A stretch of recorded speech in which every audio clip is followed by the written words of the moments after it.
살아계신 아버지 하나님, 오늘도 우리에게 영혼을 사모하는 마음을 허락해 주시고 각자의 삶의 터전에서 열심히 일하다가 이 저녁에 하나님의 성전에 나와서 수요 족보 예배로 영광 돌리게 하시니 진심으로 감사를 드립니다. 바라옵기는 오늘 드리는 수요 예배가 매주마다 한 번씩 드리는 형식적인 예배가 되지 않게 하여 주시고 아버지께서 찾으시는 예배, 말씀 충만, 성령 충만한 신령과 진정의 예배가 될 수 있도록 인도하여 주시옵소서. 때는 바야흐로 대망의 2020년 1월 세 번째 수요일을 지나고 있습니다. 시간의 흐름 속에서 우리 인생도 시간과 함께 흘러갈 수밖에 없다고 했습니다. 우리 산수막교 성도님들, 주께서 각자 나에게 맡기신 달란트와 사명을 잊지 않게 하여 주시고 세월을 아끼고 기회를 사서 2020년도에는 말씀의 열매를 주렁주렁 맺어드리는 한 해가 될 수 있도록 역사하여 주시옵소서. 이 시간 나라와 민족을 위해서 기도했습니다. 특별히 대한민국과 캐나다를 기억하여 주시고 하나님의 영원한 구속 섭리 가운데 크게 쓰임받는 두 나라가 될 수 있도록 인도하여 주시옵소서. 먼저는 대한민국을 기억하여 주시고 출애굽기 15장 5절 말씀대로 세계가 다 하나님께 속한 줄 믿습니다. 바라옵기는 대한민국이 하나님의 말씀을 잘 듣고 하나님의 언약을 지켜 행함으로 말미암아 세계 열국 가운데 하나님의 소유 제사장 나라 거룩한 백성이 될 수 있도록 인도하여 주시옵소서. 마지막 때에 하나님의 사람을 통하여 구속사의 말씀을 허락해 주심에 감사를 드립니다. 먼저는 구속사의 말씀이 대한민국과 캐나다 방방 곳곳에 편만하게 퍼지게 하여 주시고 신학교마다 시골 교회 강단마다 구속사의 말씀을 접하는 영혼들마다 죽었던 영혼들이 살아나고 회복되어서 그리스도의 군대로 거듭나는 생명의 역사가 있도록 인도하여 주시옵소서. 이 거룩한 말씀의 물결이 아시아를 지나서 미국과 캐나다에 전파되게 하시니 감사를 드립니다. 영적으로 척박한 캐나다 땅에 생명의 말씀, 구속의 말씀이 가는 곳곳마다 기적을 일으키게 하여 주시고 하나님의 임재와 영혼을 살리는 생명의 역사를 일으킬 수 있도록 역사하여 주시옵소서. 이를 위하여 우리 산소망교회를 이곳 옥빌 지역에 주님의 피값으로 세워주신 줄 믿습니다. 바라옵기는 2020년도에 우리 산소망교회가 북미 지역의 구속사 말씀 전파에 교도부 역할을 감당하는 말씀의 센터가 될 수 있도록 인도하여 주시옵소서. 우리 교회가 시작되고 지금에 이르기까지 우리의 지나온 교회의 발자취를 되돌아볼 때에 환난과 어려움과 상처를 얼룩진 어둠의 시간들이 많았습니다. 그러나 그때마다 여호와 삼마의 축복으로 함께 해주신 것은 앞으로 산소망교회를 통하여 이루시고자 하는 하나님의 원대한 비전과 꿈이 있기 때문인 줄 믿습니다. 창세기 28장 15절 말씀대로 내가 너와 함께 있어 내가 어디로 가든지 너를 지키며 너를 이끌어 이 땅에 돌아오게 하리라. 내가 내게 허락한 것을 다 이루기까지 너를 떠나지 아니하리라 약속하신 말씀이 오늘 우리 산소망교회에게 약속하신 말씀인 줄 믿습니다. 귀한 말씀을 붙잡고 끝까지 승리의 행보를 이어나가는 우리 산소망교회가 될 수 있도록 역사하여 주시옵소서. 2020년도에 우리 산소망교회 가정마다 말씀으로 권고해 주시기를 원합니다. 가정마다 어려운 문제를 안고 있는 가정들이 많사오니 주님, 모든 어려움과 환난과 문제들을 피하지 않게 하여 주시고 말씀을 붙잡고 정면으로 부딪혀서 반드시 승리하는 말씀의 가정들이 될 수 있도록 주장하여 주시옵소서. 구속사의 말씀을 읽기 원합니다. 또한 듣고 깨닫기를 원합니다. 우리에게 말씀을 사모하는 마음을 허락해 주시고 이 시간도 말씀을 들을 때에 한 말씀도 헛되이 떨어지지 않게 하여 주시고 우리의 심령 육피에 잘 박힌 목과 같이 정확하게 새겨져서 거룩한 에스겔 성전, 새 예루살렘 성전에 모두가 넉넉히 들어가는 역사가 있도록 주장하여 주시옵소서. 이 시간도 말씀을 들을 때에 그 말씀이 빛이 되어서 우리 속에 있는 모든 어둠의 부주리를 몰아내게 하여 주시고 우리 속에 있는 선과 악을 쪼개주시고 선한 말씀의 빛만이 충만할 수 있도록 인도하여 주시옵소서. 기도한 대로 이루어 주실 것을 믿고 감사드리며 사랑 많으신 주님 받들어 간절히 감사드렸사옵나이다. 오늘 함께 은혜 받을 생명 양식은 에스겔서 43장 10절에서 12절까지 말씀이 되겠습니다.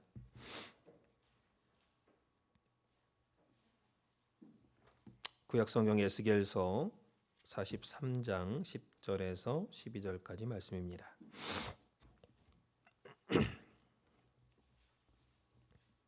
찾으시면 한 목소리로 함께 봉독하도록 하겠습니다. 에스겔서 43장 10절에서 12절까지 먼저 10절 말씀 시작. 인자야 너는 이 전을 이스라엘 족속에게 보여서 그들로 자기의 죄악을 부끄러워하고 그 형상을 측량하게 하라. 만일 그들이 자기의 행한 모든 일을 부끄러워하거든 너는 이 전의 제도와 식양과 그 출입하는 곳과 그 모든 형상을 보이며 또 그 모든 규례와 그 모든 법도와 그 모든 율례를 알게 하고 그 목전에 그것을 써서 그들로 그 모든 법도와 그 모든 규례를 지켜 행하게 하라. 전의 법은 이러하니라. 산꼭대기 지점 주위는 지극히 거룩하리라. 전의 법은 이러하니라. 이는 하나님의 말씀이니라. 그래서 오늘 함께 은혜 나눌 말씀의 제목은 에스겔 성전에 들어갈 준비라는 제목으로 함께 은혜를 나누도록 하겠습니다. 에스겔 성전에 들어갈 준비. 자, 구속사 시리즈 11권 여호와 삼마 에스겔 성전이 출간이 된 지도 한 달하고도 5일이 지나고 있습니다. 이 에스겔 성전은 우리가 들어가야 할 천국 또 새 예루살렘 성의 청사진이다 이렇게 말씀을 드렸습니다. 그런데 이 구약의 성도들에게는 새 예루살렘 성을 아무리 설명을 한다 할지라도 잘 이해를 하지 못하죠. 왜냐하면 이제 사도 요한이 반모섬에서 계시를 받으면서 요한계시록 22장에 새 예루살렘 성을 말씀하고 있잖아요. 그래서 구약 시대에는 이 새 예루살렘 성이라는 것을 말을 해도 이해를 못하죠.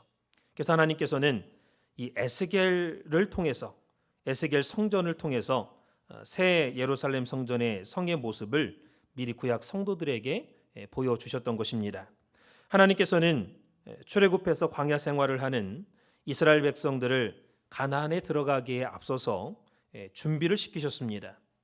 그래서 애굽에서 430년 동안 머물러 있다가 광야로 나와서 40년간 훈련을 받았죠. 그리고 광야에서 마지막 진친 장소가 41번째 모압 평지가 되겠습니다. 이 모압에서 요단강만 건너가면 가나안 땅인데 가나안 땅에 들어가기 전에 하나님께서 이스라엘 백성들을 준비시켰다라는 것을 성경을 통해서 우리는 알 수 있습니다. 첫 번째 말씀으로 준비를 시키셨죠. 가나안에 들어가서 필요한 말씀, 또 가나안에 들어가는데 그리고 들어가고 나서 그 이후에 생활하는 데 있어서 필요한 말씀을 하나님께서 모세를 통해서 준비를 시켜주셨습니다. 그 말씀이 신명기 1장 3절에 나와 있습니다. 신명기 1장 3절을 보면 출애굽 제40년 11월 1일에 모세가 이스라엘 백성들을 위해서 하나님께서 전달하라고 주신 말씀을 다 가르쳤다 이렇게 기록하고 있는 걸 볼 수 있습니다.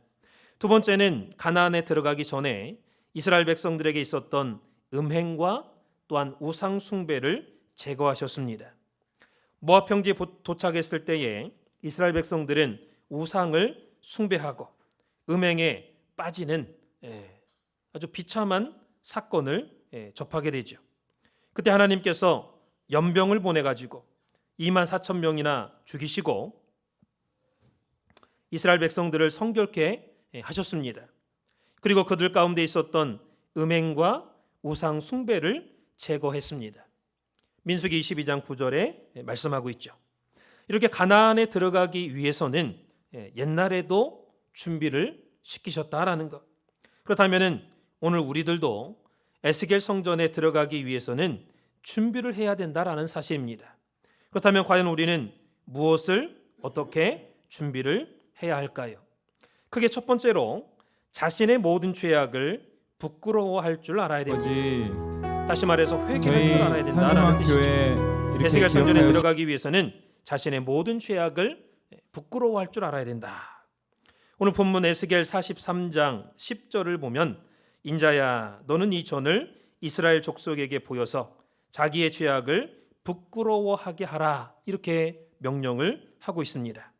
하나님의 사람 박윤식 목사님께서 구속사 시리즈 제11권 여호와 삼마 에스겔 성전 상권을 발행을 하셨는데 이 서책의 가장 중요한 구절이 바로 오늘 본문 에스겔 43장 10절에서 12절이라고 강조해서 말씀을 해주셨습니다. 그리고 그 가운데 가장 중요한 단어가 부끄러워하다라는 단어라고 말씀을 해주셨습니다. 그러므로 오늘 우리는 에스겔 성전에 들어가기 위해서 우리의 모든 죄악을 부끄러워할 줄 알아야 된다라는 거예요. 회개할 줄 알아야 된다라는 거죠. 자, 이 부끄러워한다는 것은 무슨 뜻인가요? 쉽게 말해서 창피한 줄을 알아야 된다라는 겁니다. 창피한 줄 알아야 된다. 내가 한 행동들이 양심에 거리낀다는 것을 깨달아야 된다는 거예요. 이게 창피한 줄을 알고 양심에 거리낌이 있다는 것을 깨달으라. 이렇게 말씀을 하셨던 것입니다. 그렇다면 우리의 모든 죄악을 구체적으로 어떻게 부끄러워해야 하느냐?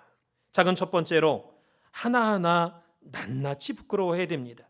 하나하나 낱낱이 부끄러워할 줄 알아야 된다. 그래서 우리는 죄를 회개할 때 하나하나 낱낱이 회개하지 않고 크게 뭉뚱그려서 회개할 때가 많죠.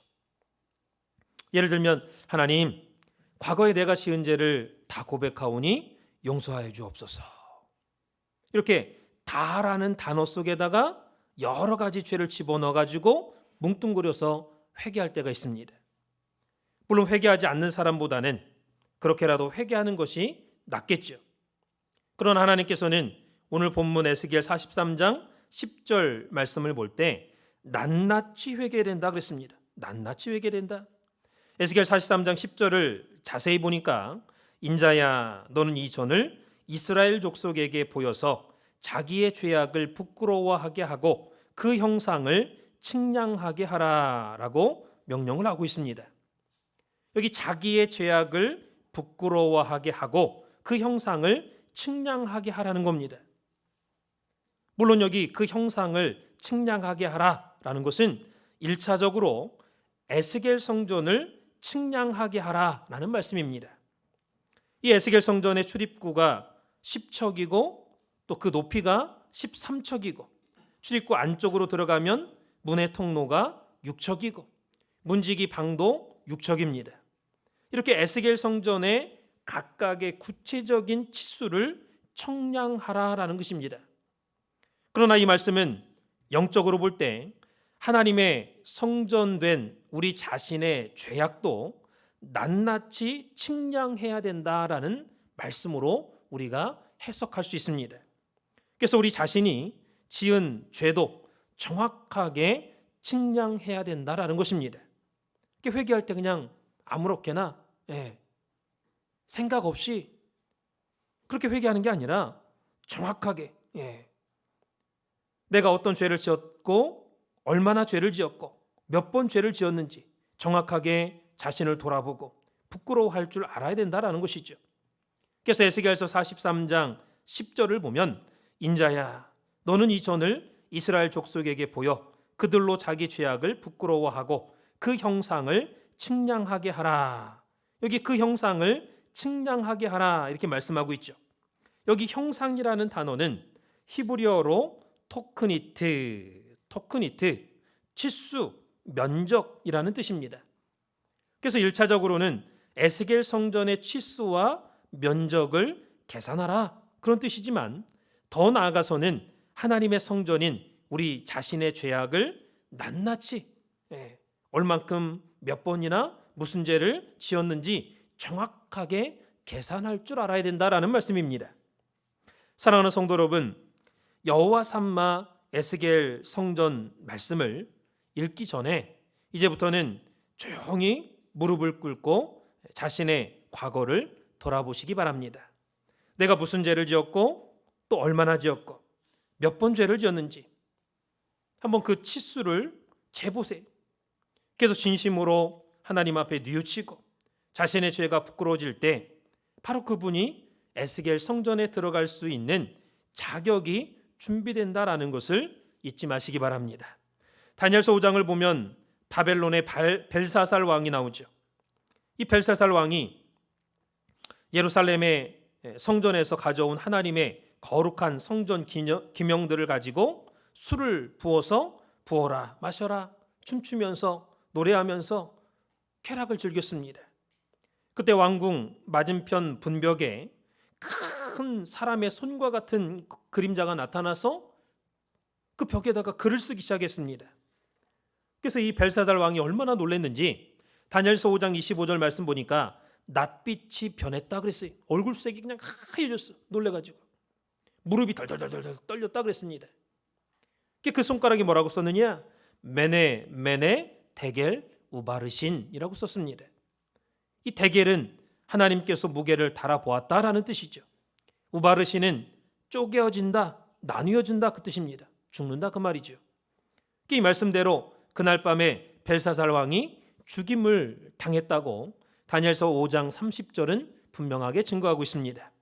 그래서 하나님은 우리의 죄악을 다니엘서 5장에 있는 말씀처럼 우리의 죄악을 다 세시고 다 달아보시는 분이, 내가 달아보니까 너 왕 될 자격이 없다. 감히 하나님의 성전 기명들을 갖다가 술 부어가지고 먹고 잔치하고 노는 데서 벼락맞아 죽을 일이죠. 또 아무리 이방 왕이지만 너 큰 죄를 저질렀다. 너 왕으로서 너 자격이 없어. 무게를 달아보니까 너무 가벼워. 하나님은 우리의 죄악을 다 달아보시는 분이다 그 말이. 그러므로 오늘 우리도 성전을 청량하듯이 내 과거의 죄를 다 달아봐야 돼. 청량해가지고 이번 기회에 철저하게 회개할 때 에스겔 성전에 들어갈 수 있는 자격자가 될 수 있다라는 것이죠. 에스겔 43장 11절 보니까 모든 일을 부끄러워하거든 이렇게 말씀을 하고 있습니다. 에스겔 43장 10절에는 부끄러워라는 단어 앞에 모든이라는 글자가 없죠. 그런데 에스겔 43장 11절에는 모든이라는 글자가 나옵니다. 그래서 말씀을 듣고 돌아가서 자신의 죄악을 다 일일이 재어봤더니 낱낱이 부끄러워하게 된 거죠. 그래서 모든 죄악. 그래서 11절에 모든 죄악을 부끄러워하거든 이렇게 하나님께서 말씀을 하고 있는 것입니다. 작은 두 번째로 입체적인 죄악을 부끄러워해야 됩니다. 평면적인 죄악이 아니라 입체적인 죄악을, 다시 말해서 구체적으로 내가 죄를 졌어도 어떻게, 언제, 어떻게, 얼마만큼 구체적으로, 입체적으로, 구체적으로 그것을 상세하게 기억하고 인정하고 고백하고 그걸 부끄러워해야 된다라는 거예요. 에스겔 43장 11절에 만일 그들이 자기 행한 모든 일을 부끄러워하거든 너는 이전의 제도와 식양과 출입하는 곳과 그 모든 형상을 보이며 또 모든 규례와 모든 법도와 모든 율례를 알게 하고 이렇게 말씀하고 있죠. 자신의 모든 죄악을 부끄러워하면 하나님께서 에스겔 성전의 제도와 식양, 형상, 규례, 법도, 율례를 알려줘라 이렇게 말씀하고 있는 거예요. 이것은 자기의 죄악을 부끄러워하지 않는 사람한테는 에스겔 성전을 자세히 보여줄 필요도 없다 그 말이. 그러니까 회개할 줄 아는 사람한테 거룩한 걸 보여줘야 효과가 있는 거지.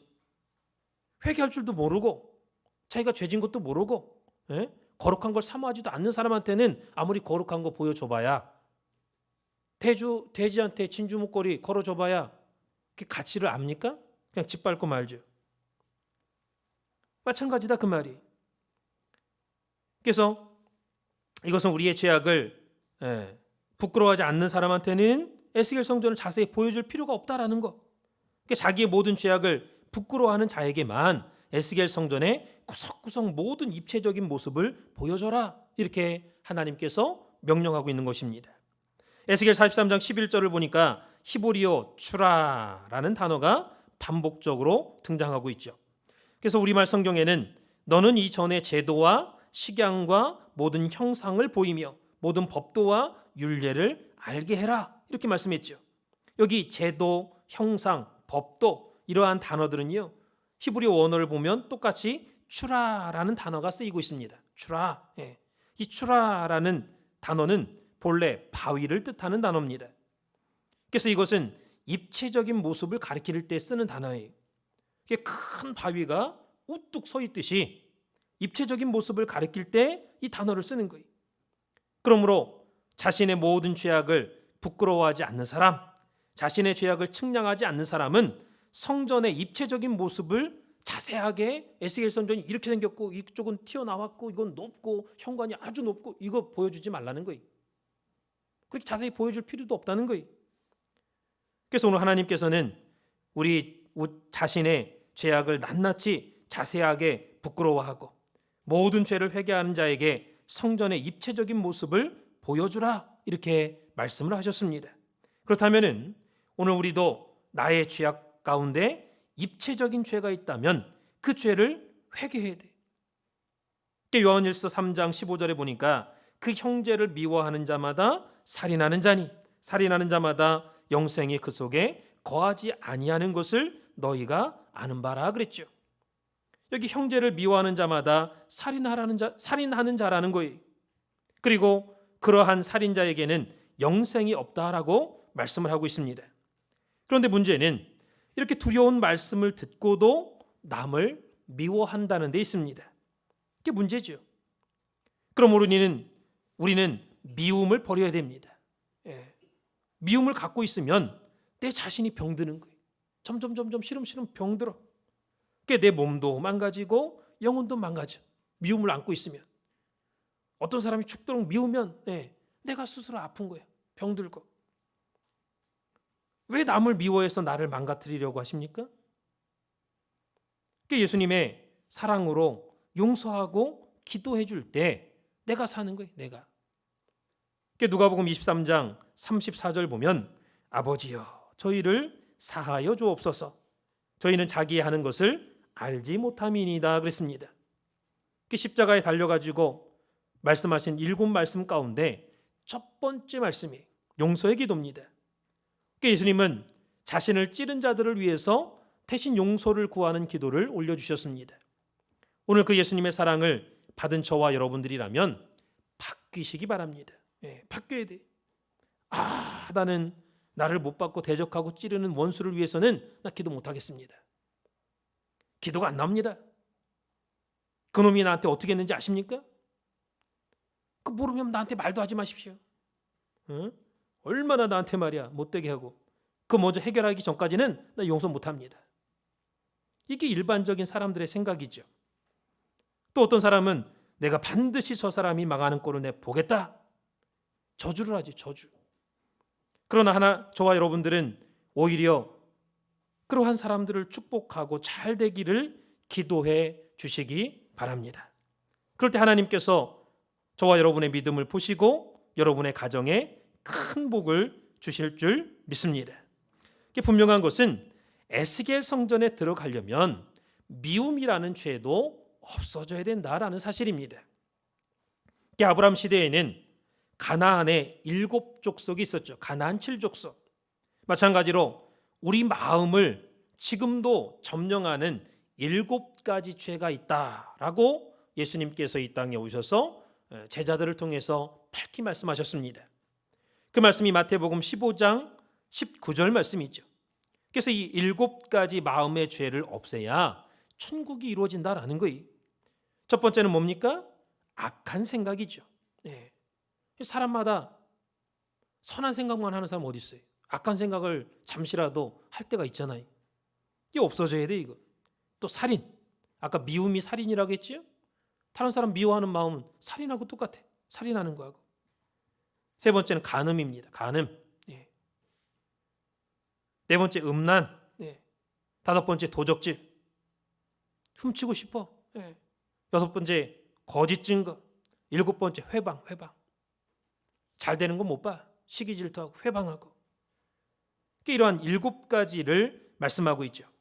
그래서 우리 눈에 보이는 건물도 평면도가 있고 입체도가 있습니다. 마찬가지로 우리의 눈에 보이지 않는 죄도 평면적인 죄가 있고 입체적인 죄가 있다라는 사실입니다. 그래서 평면적인 죄는 누구나 다 아는 간단한 죄를 말합니다. 간단한 죄. 그러나 입체적인 죄는 너무나 복잡하게 얽혀있기 때문에 잘 몰라. 죄를 지었어도. 자기가 죄를 져놓고도 죄진들도 몰라. 깨닫지도 못합니다. 아주 복잡한 죄. 그 인간 관계에 있어서 아주 미묘한. 이게 도대체 죄인지 아닌지, 이게 정인지 올바른 건지 선인지 악인지 구분이 안 가. 그런 죄, 입체적인 죄입니다. 누가복음 23장 34절을 보면 아버지여 저희를 사하여 주옵소서 저희는 자기 하는 것을 알지 못함이니이다 그랬습니다. 자기가 하는 것이 죄인 줄 모르고 있다는 거예요. 예수님을 못 받고 십자가에 그냥 채찍질하고 그 죄인 줄도 몰라. 오히려 나라를 위해서 명령에 따라서 공을 세우고 잘하는 일로 생각했죠. 그래서 우리는 이렇게 죄를 지으면서도 내가 무슨 죄를 지었는지 모르고 살 때가 많습니다. 그러니까 모르니까 계속 죄 짓는 거예요. 우리가 회개할 때도 하나님 내가 알고 지은 죄 또는 모르고 지은 죄까지도 하나님 용서해달라고 자세하게 구체적으로 기도해야겠죠. 그래서 에스겔 성전에 들어가기 전에 하나님 앞에 기도하면 그 죄를 하나님께서 알려주시겠다라는 거예요.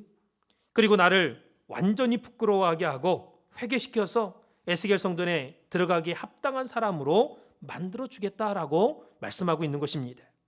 에스겔서 18장 30절 말씀을 보면 너희는 돌이켜 회개하고 모든 죄에서 떠날지어다 그리한즉 너희 죄악이 너희를 패망케 하지 못하리라 그랬습니다.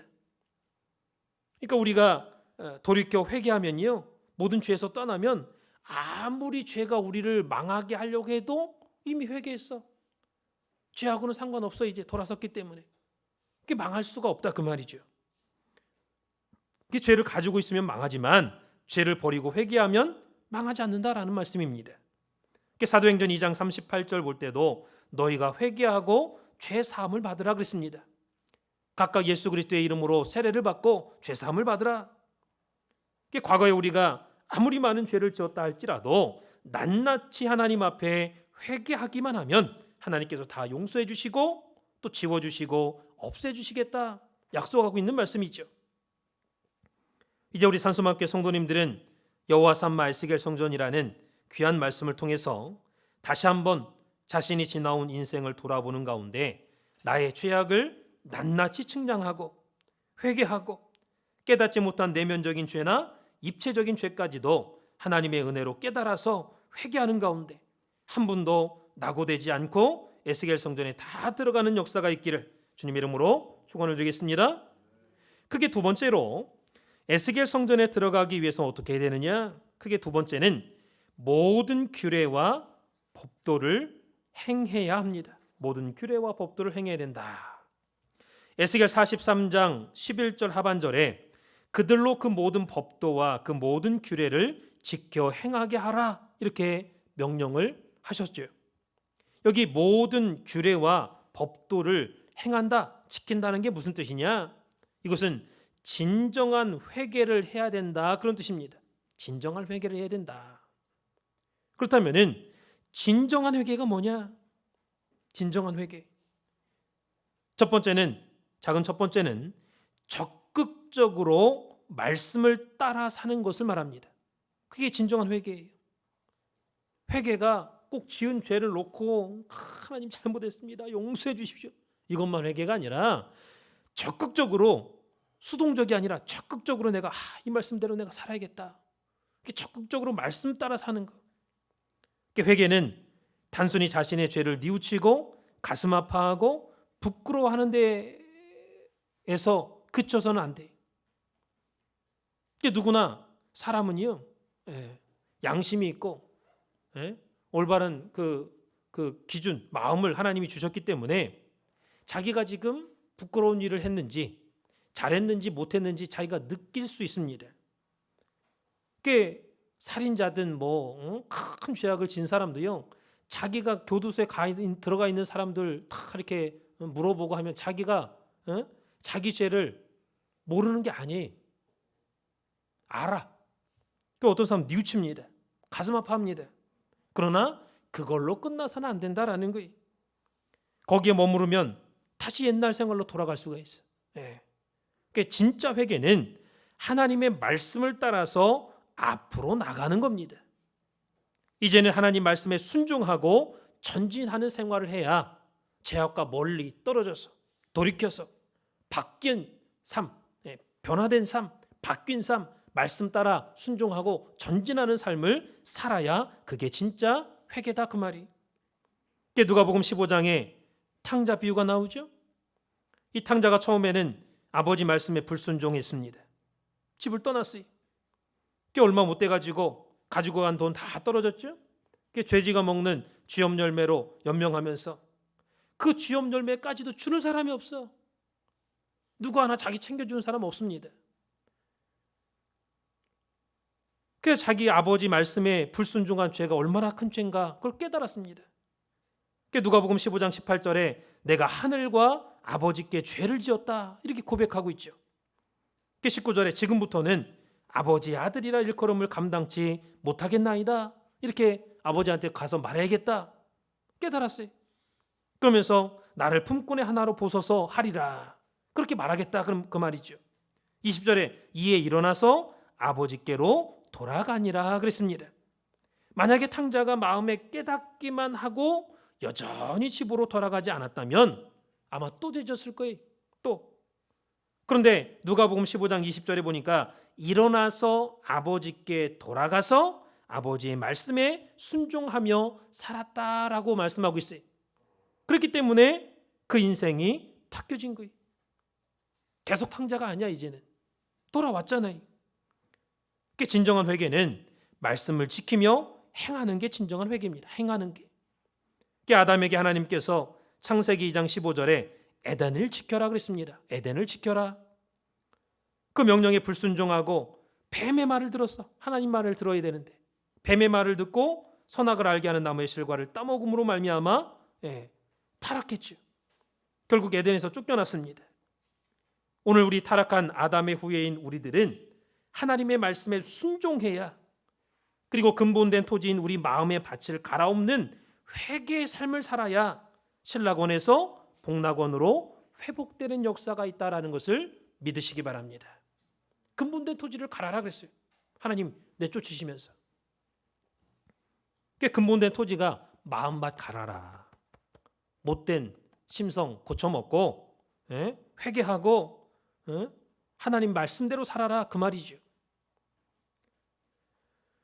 진정한 회개는 아까 첫 번째로 말씀 따라 사는 거다 그랬고 작은 두 번째는 진정한 회개는 말씀을 새기면서 사는 겁니다. 말씀을 새기면서 사는 거예요. 진정한 회개는 말씀을 깊이 새기며 사는 것이죠. 에스겔 43장 11절을 자세히 보면 그들로 그 모든 법도와 그 모든 규례를 지켜 행하게 하라라는 말씀 앞에 그들의 목전에 그것을 써서라고 말씀하고 있습니다. 여기 쓰다라는 단어는 히브리어로 가타브입니다. 가타브, 새기다 그 뜻이 새기다. 돌에 새기듯이 우리 마음에 하나님의 말씀을 새겨야 된다 그 뜻이 새겨야 된다. 그래서 규례가 히브리어로 후카입니다. 후카. 이것은 새겨진 하나님의 말씀을 가리키는 단어예요. 여기 그들로 그 모든 규례와 법도와 그 모든 규례를 지켜 행하게 하라 할 때 규례, 그 규례는 후카, 새겨진 하나님의 말씀. 하도 하나님 말씀을 들어가지고 마음에 새겨졌다 그 말이. 그러므로 말씀을 마음에 깊이 새겨야만이 말씀을 따라서 살 수가 있다라는 것. 이것을 원로 목사님이 원어적으로 밝히 우리가 알 수 있도록 자세하게 강조해가지고 말씀을 해주셔가지고 아는 거지. 우리가 뭐 언제 연구해가지고 언제 이거 어떻게 알아요? 사랑하는 성도 여러분, 하나님의 말씀을 몇 번 듣고 몇 번 읽어야 우리 마음에 새겨질까요? 중요한 것은 몇 번이라는 그 횟수가 아닙니다. 그리고 한두 번으로는 안 됩니다. 마치 어린아이가 말을 처음 배울 때에 같은 단어를 몇 번 정도 들어야 따라하고 깨달아질까요? 얼마나 시간이 걸릴까요? 오늘 낮에 인터넷 찾아보니까 이 박사들, 학자들이 연구한 걸 보면요, 약 36개월 정도, 약 3년이죠? 3년 정도 동안 태어난 지 이제 아기가 한 36개월 정도 돼야 3년 정도 계속해서 듣고 또 듣고 또 듣고 수백 번, 수천 번 이렇게 들으면 약 1000단어 이상 안다는 거예요. 알기 시작한다는 거예요. 예. 한 18개월 이상 되면 아주 그냥 그 지능이 아주 굉장히 폭발적으로 발달을 한대. 예. 근데 중요한 것은 계속해서 아이가 그게 아이의 지능이 이렇게 발달되고 그 말을 따라하고 이제 말을 이해하고 단어를 외우고 알고 하려면 계속해서 들려줘야 돼. 그래서 지능이 늦게 발달하고 말을 잘 못하는 아이 뒤에는 말하지 않는 엄마가 있다. 그런 제목으로 이렇게 나와 있더라고요. 그러니까 엄마가 기저귀 갈아주면서 어유 시원하지 하면서 이렇게 말을 계속 해줘야 돼. 애기한테. 예, 그 느낌을 대신 말해주고 계속 말을 해줘야 돼. 대화하듯이. 예. 다 알게 모르게 듣는 거예요. 그러니까 한두 번 들어서 알고 새겨지는 게 아니다 그 말이죠. 예.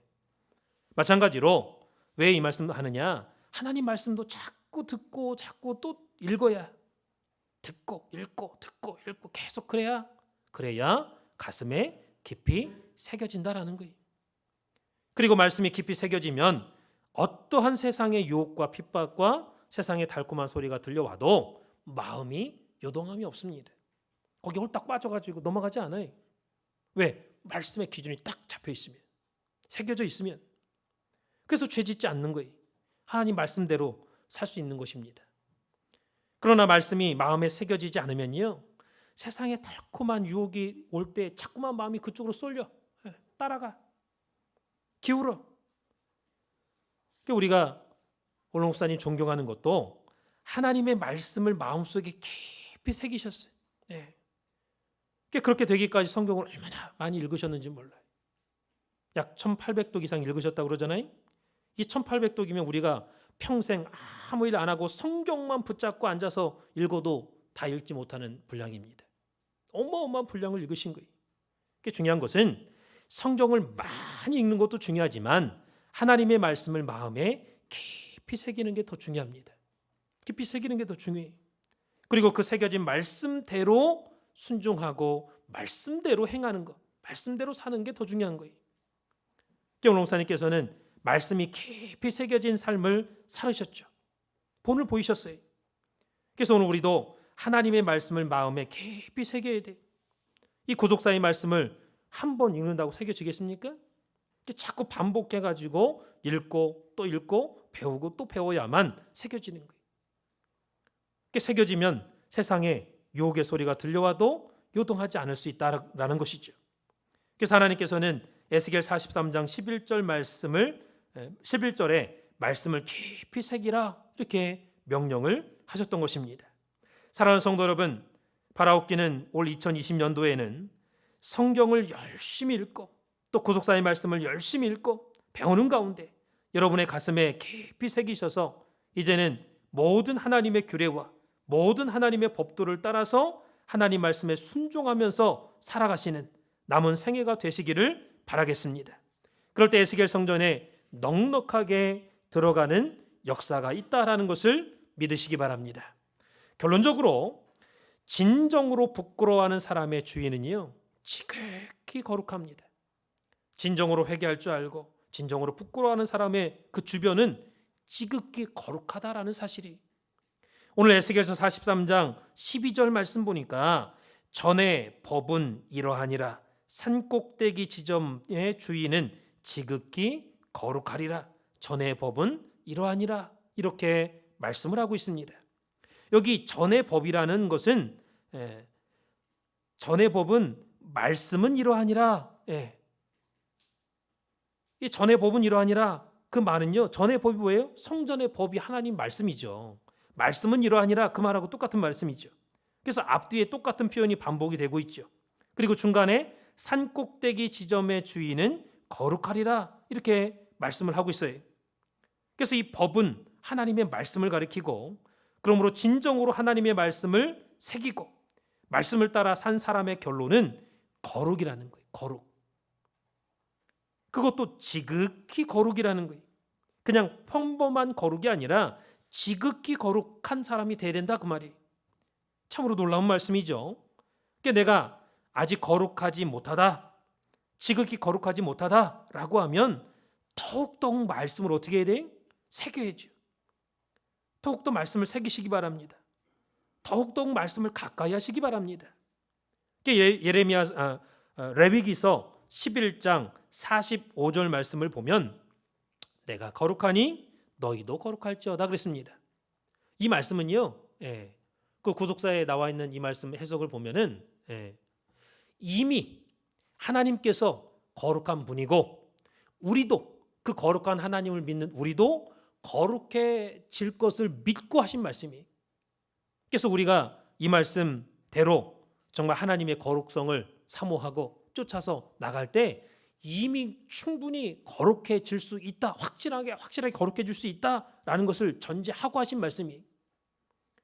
베드로전서 1장 15절에는 너희는 모든 행실에 거룩한 자가 되라 그랬습니다. 모든 행실에 거룩한 자가 되라. 쓸데없는 말, 남 깎아내리는 말, 남 욕하는 말, 그런 쓸데없는 말 하지 말고 거룩한 자, 모든 행실 속에는 말이 들어가고 행동이 들어가잖아요. 나중에 하나님 앞에 심판받을 때도 우리의 거룩하지 못한 행동, 거룩하지 못한 말, 이 두 가지 심판한대. 딴 거 심판하는 게 아니라. 그러니까 모든 행실에 거룩한 자가 되라 그랬습니다. 또한 히브리서 12장 14절 보면 화평함과 거룩함이 없이는 다시 오시는 주님을 만날 수 없다 그랬지요.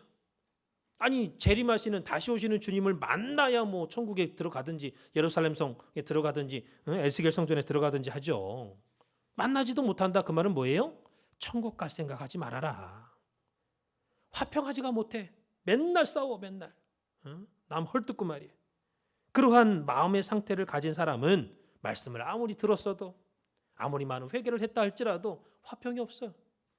화평케 하는 자가 아니야. 또 거룩함이 없어. 맨날 세상적이야. 속되고.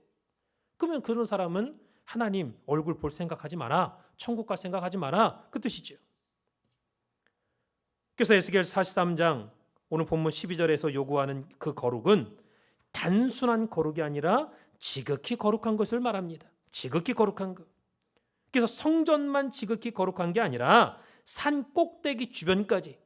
성전이 산 꼭대기 있잖아요. 그럼 성전 주변까지도, 그 성전에 있는 그 성전 주변까지도 거룩하다, 지극히 거룩하다 이렇게 말씀을 하고 있는 것입니다.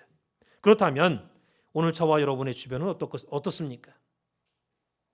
오늘 저와 여러분의 주위는 지극히 거룩합니까?